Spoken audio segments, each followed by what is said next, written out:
Hello बच्चों, मैंने आपको एक पीएनसी में या फिर एक पीएनसी में एक टॉपिक है वो मल्टीनोमियल थ्योरम है। इस थ्योरम को देखो कैसे समझेंगे, कैसे इसका यूज है, क्या यूज पड़ता है पीएनसी में। तो आप थोड़ा बहुत आप जानते होंगे कि मल्टीनोमियल थ्योरम, और एक आपने सुना होगा कि कोई भी एक्स की पावर आर आ जाए। एक्स की पावर आर का मतलब जैसे मैंने बोल दिया कि मान लो 3 बच्चे हैं, उनको क्या करना है, उन 3 बच्चों को मान लो 10 सिक्के बांटने हैं और वो 10 सिक्के एल आई का मतलब एक जैसे हैं, तो हम क्या यूज में लेते हैं, बेगर्स मेथड यूज में लेते हैं। वैसा सही कुछ यहाँ पर मल्टीनोमियल थ्योरम है। कभी कभी ऐसे बोलता है कि देखो ये n का मतलब बच्चे होंगे और 1 माइनस एक्स की पावर माइनस n ऐसा आ जाए, उसे एक्स की पावर r का कोफिशिएंट निकालो, तो उसका देखो यूज जो फॉर्मूला होता है n plus R minus 1 C R. अब मैंने एक क्वेश्चन लिखा है यहाँ पे, ऐसे कितने तरीके होंगे जिसमें 3 बच्चों को 10 मैंगो बांटने हैं। ठीक है, अब ऐसे समझो कि ये क्वेश्चन हम 2 मेथड से कर सकते हैं। एक मेथड होता है इसका बेगर्स मेथड। बेगर मेथड में क्या करते हैं, यहाँ पे क्या कितने बच्चे हैं, 3 बच्चे, मान लो है ए, एक है बी और एक है सी। ठीक है, और आगे उसने बोला है कि मैंगो सारे क्या है, एल के। जब भी अपने पास मैंगोज वगैरह जब भी या फिर सिक्के वगैरह सेम होते हैं, हम क्या करते हैं, हम बेगर्स मेथड का यूज करते हैं। तो बेगर मेथड इसको आराम से कर सकते हैं। देखो 3 बच्चे हैं ना, और तीनों बच्चों को सिक्के बांटने हैं। सिक्के कितने हैं, 10 सिक्के हैं। सिक्के मान लो मैंगोज मान लो यहाँ पर लिख के दे देगा, जो भी कुछ लिखेगा आपको समझना है कि वो यहाँ पर नंबर है। बच्चे कितने हैं, 3 बच्चे। अब देखो उसने ऐसे यहाँ पे लिखा है कि विदाउट मतलब कुछ भी, किसी बच्चे को कुछ भी मिल सकता है। तो या हो सकता है कि 1 मिल जाए, 0 मिल जाए, एक को 4 मिल जाए, या सारे के सारे एक को ही मिल जाए। तो इसका जो फॉर्मूला होता है वो क्या होता है, n plus R minus 1 C R minus 1। Beggars method में क्या करते हैं, जब भी a greater than 0, b greater than 0, c greater than 0, क्या करते हैं, n plus R minus 1 C R minus 1। n का मतलब यहाँ पर ये मैंगोज मान लो, और ये r का मतलब कितने बच्चे हैं, 3 बच्चे हैं, माइनस 1 सी 3 माइनस 1 कितना आ गया, 12 सी 2। तो आंसर तो मेरे को b मिल गया, आंसर तो मेरे को बी मिल गया। अब बच्चे पूछ रहे थे सर ये आया कैसे। देखो इससे दोनों से आंसर सेम आता है। कभी कभी क्या बोल देता है, कभी कभी क्वेश्चन इससे नहीं हो पाता है, मतलब यहाँ पे दिक्कत कर देते हैं कि यहाँ पे मान लो ऐसे ना 3 डिजिट का नंबर बनाओ कि पहले पे 1 से 8 के बीच में, या दूसरा 2 से 3 के बीच में रखना है, या फिर सी है वो 4 से 7 के बीच में रखना है। तब क्या हो जाता है, तब यहाँ पे दिक्कत हो जाएगी, क्योंकि फिर हम केस नहीं बना सकते। तब अपने को समझना है कि मल्टीनोमियल का कैसे यूज करना है। तो यहाँ पर देखो क्वेश्चन देख लो, मैं इसको मिटा रहा हूँ। 3 बच्चे हैं, 10 मैंगोज है, वो तीनों बच्चों को बांटना है। तो मल्टीनोमियल थ्योरम से कैसे करेंगे, तो देखो अपना आंसर 12C2 आ गया था, तो मल्टीनोमियल से भी यही आना चाहिए। तो देखो हम क्या करेंगे, तो वही क्वेश्चन है, 3 बच्चे हैं, ए बी सी, 10 अपने पास मैंगोज है या सिक्के से, उनको देने हैं। अब मैं इसको करना हूं मल्टीनोमियल से। अब मल्टीनोमियल का यूज है ना, देखो इस तरीके से करना है। ये जो बच्चा है ना, ये जो बच्चा, थोड़ा ध्यान से देखो, 10 सिक्के ना टोटल, या 10 मैंगोज है, इसको कितना मिल सकता है, कितना मिल सकता है ना, मान लो हो सकता है 0 मिल जाए, हो सकता है 1 मिल जाए, 2 मिल जाए। तो इसको सिक्के मिल सकते हैं 0 से लेके 10 के बीच में। इसको सिक्के कहां से मिलेंगे, 0 से लेके 10 के बीच में। मिलेंगे नहीं मिलेंगे, सेम इसके लिए भी कंडीशन है। और टोटल कितने मिल चाहिए, 10 होने चाहिए। हो सकता है मान लो 5 इसको मिल जाए, 2 इसको मिल जाए, 3 इसको मिल जाए, हो सकता है 0 0 10 मिल जाए, 10 0 0। ऐसे काउंट नहीं कर पाएंगे, बहुत सारे तरीके बनेंगे। तो वो निकालने के लिए देखो यहाँ पर कैसे करते हैं। अगर ये 0 है ना, इसको मैं ऐसे लिख रहा हूँ, पावर में सिक्के लिख रहे हैं कि इसका यूज कैसे करना है मल्टीनोमियल में। ये 0 ये रिप्रेजेंट करता है कि इसको कितने सिक्के मिल सकते हैं। फिर आगे ऐसे लिखना है प्लस लगा के x की पावर 1, हाँ 1 भी सिक्का मिल सकता है। फिर आगे x की पावर 2 मतलब 2 सिक्के भी मिल सकते हैं, 3 भी मिल सकते हैं। कहां से मैक्सिमम मिल सकते हैं, 10 मिल सकते हैं। सेम कंडीशन b के लिए होगी, सेम c के लिए होगी। तो पहले मैंने प्लस किया, फिर मैं मल्टीप्लाई करूंगा। अब आप बोलोगे सर मल्टीप्लाई क्यों किया, वो भी देखेंगे क्यों किया मल्टीप्लाई। फिर x की पावर 0, x की पावर 1 कहां तक जा सकता है, ये 10 तक। ठीक है, अब आप बोलोगे सर पहले तो आपने ऐड किया, फिर तीनों को मल्टीप्लाई क्यों किया। क्योंकि देखो ध्यान से इसका लॉजिक समझो। मैंने बोला 0 है ये सिक्के, 1 है ये भी सिक्का है, 1 यहाँ पे 0 है, यहाँ पे 10 है, यहाँ पे 2 है, ये सारे सिक्के हैं ना। अब मान लो देखो मल्टीप्लाई करेंगे तो सारे केस अपने आप आ जाएंगे। ये x की पावर 0 है ना, इसके साथ मल्टीप्लाई होगा क्या बनेगा, x की पावर 0। और टोटल सिक्के चाहिए 10। x की पावर 0 इंटू एक्स की पावर 0, x की पावर 0।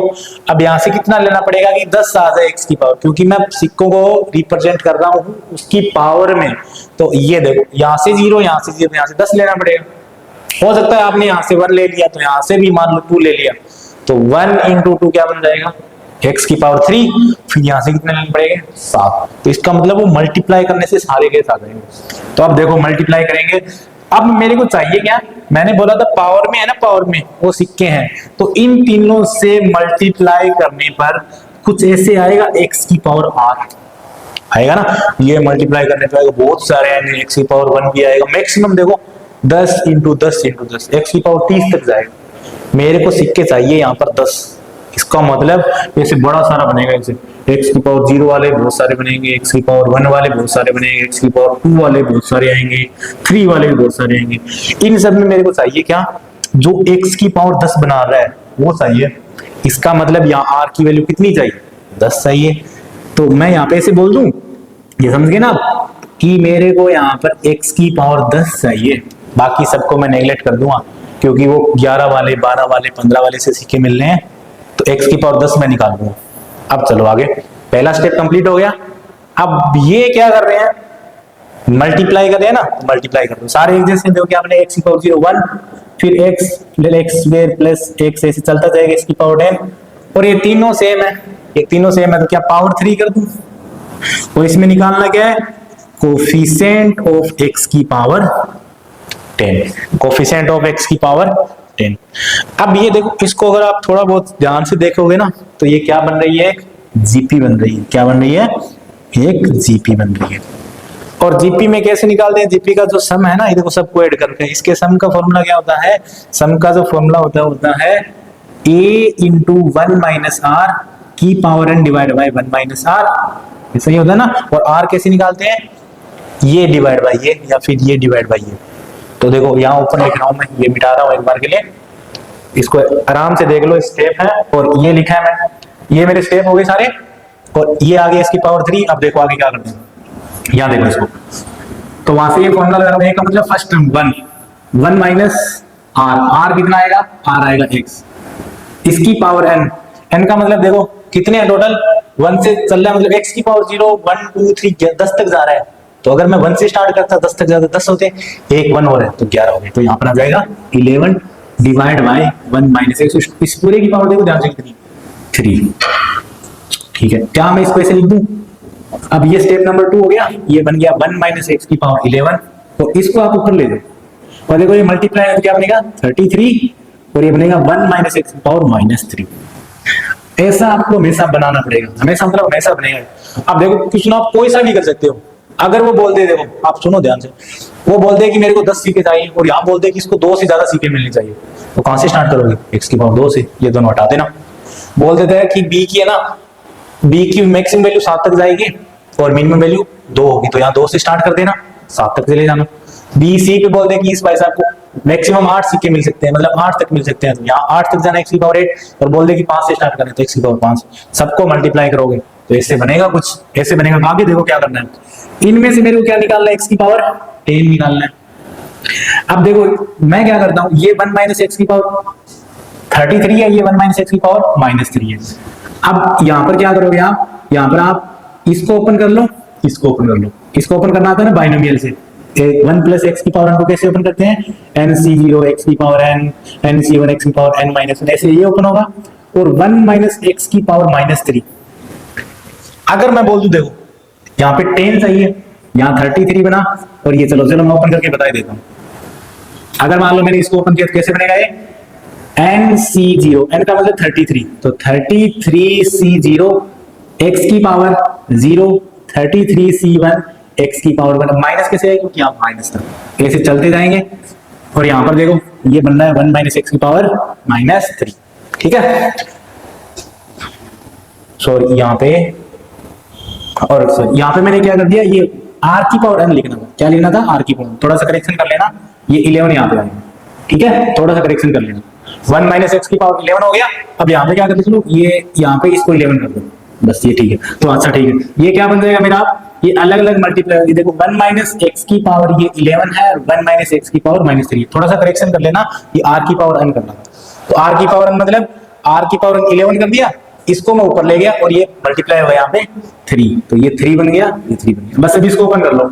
ये अपने बाइनोमियल्स ओपन करें तो क्या बनेगा 11c या फिर 3c0 1 की पावर 3 माइनस एक्स की पावर 0, फिर क्या बनेगा 3c1 और 1 की पावर 2 x की पावर 1। क्योंकि देखो ये 3 है ये 0 है, अब इसकी पावर कम करते जाओ, इसकी पावर बढ़ाते जाओ। आगे क्या लिखूंगा 3c2, 1 की पावर तो कम करो और इस वाले की पावर बढ़ा दो। अब देखो आपको ये पूरा लिखने की जरूरत नहीं है, क्यों नहीं लिखने वो भी देखेंगे। और ये बन गया मेरा 1 माइनस एक्स की पावर -3। इसको देखो x की पावर कितनी भी हो 0, 1 बन गया, तो यहाँ पे बना मेरा 3c0। आगे ये 1 की पावर कुछ भी हो, ये बनेगा यहाँ पर ऐसे 3c1 x की पावर 11।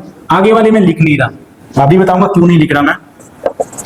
क्योंकि देखो जब ये भाई साहब इसके साथ मल्टीप्लाई होंगे, इसके साथ मल्टीप्लाई होंगे, तो देखो 11 बन गए यहाँ पे। x की पावर 11 का मतलब क्या होता है कि मेरे को 11 सिक्के मिल गए, और इसका मतलब ये ना कम से कम एक सिक्का देगा। 11 यहाँ से मिल गया, एक यहाँ से मिल गया, मेरे को चाहिए 10 ही, मतलब यहाँ से कभी 10 मिलेगा नहीं, तो मल्टीप्लाई करूंगा ना, या अगर इससे मल्टीप्लाई करो यहाँ से ही नहीं मिल रहा तो आगे वाले से तो वैसे ही नहीं मिलेगा। यहाँ पे क्या बनेगा देखो, और पावर बढ़ती जा रही है, तो ये सिर्फ इसके साथ मल्टीप्लाई कर दो, तो ये बना 1 माइनस एक्स की पावर -3। और इसको मेरे को क्या करना है यहाँ पर x की पावर 10 निकालना है। अब देखो यहाँ पे ये है multinomial, the coefficient of x की power r in the expansion 1 minus x की पावर -1। इसका फॉर्मूला क्या होता है n plus r minus 1 CR। तो यहाँ पर देखो जो पावर में होता है वो तो n है, तो कितना आया ये 3 आया। सिक्के कितने हैं, सिक्के 10 है, -1 C10, तो ये कितना बना 12C10, और अपना आंसर कितना था 12C2। अब आपको एक प्रॉपर्टी याद होती है ना कि 12C10 और 12C2 बराबर होते हैं। क्यों होते हैं, इसमें से 10 माइनस करोगे तो 2 बचता है, 2 को यहाँ लिख दो, इन दोनों की वैल्यू क्या आएगी बराबर आएगी। ये मल्टीनोमियल होता है। मल्टीनोमियल का देखो ये सबसे आसान क्वेश्चन था जब मैंने यहाँ पर पावर 0 लिए। आपको मैंने बता दिया वो सिक्के से बोल सकता है कि इसको मिनिमम 5 दो मैक्सिमम 7 दो, तो यहाँ पर पावर में लिखते जाना, मल्टीप्लाई कर लेना, हमेशा जीपी बनेगा। जीपी बनते ही सम का फॉर्मूला लगाना, सम का फॉर्मूला लिख दिया, फिर उसके बाद जो भी नीचे आएगा ना उसको हमेशा ऊपर लेके जाना यहाँ माइनस पावर में, क्योंकि ये पक्का बनेगा 100% है। और इसको ओपन करना है बाइनोमियल से, ओपन कर लिया मैंने। जैसे ही ओपन किया इसको अंदर मल्टीप्लाई करना। अब सारे स्टेप हमेशा मत लिखना, क्योंकि अपने को स्टेप भी बचाना भी है, क्योंकि टाइम भी बचाना है। तो 11 का मतलब समझ गया ना, क्योंकि 10 चाहिए, यहाँ 11 पहले से, तो यहाँ से मल्टीप्लाई करने से कुछ नहीं मिलेगा।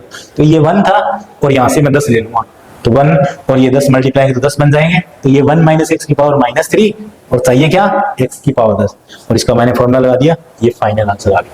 ठीक है, तो इसको अच्छे से देखना एक बार, और कोई भी डाउट हो तो आप कमेंट सेक्शन में पूछना। धन्यवाद।